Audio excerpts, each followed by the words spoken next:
porque en verdad rompieron. Un aplauso para mami y papi, porque en verdad rompieron.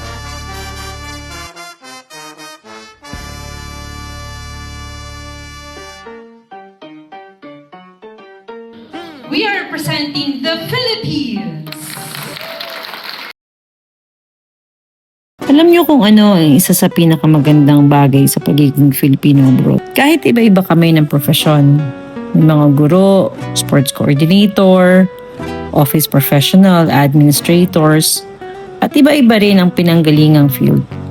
Kapag nagsama-sama kami, parang iisang pamilya pa rin. At yan ang gusto naming ipakita ngayong cultural canvas.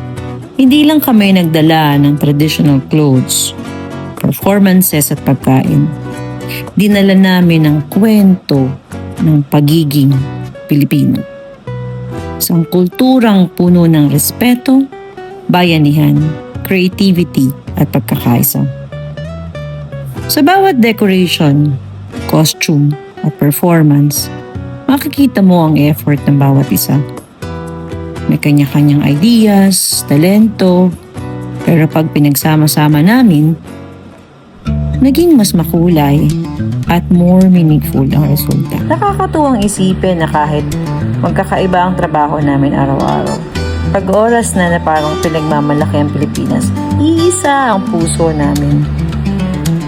Today, we didn't just represent our country. We celebrate the people behind it. Because no matter what, no matter where life takes us, once you're with fellow, home never feels that far away. Isang puso, isang kultura, isang Pilipinas. Buhay mga Pilipino.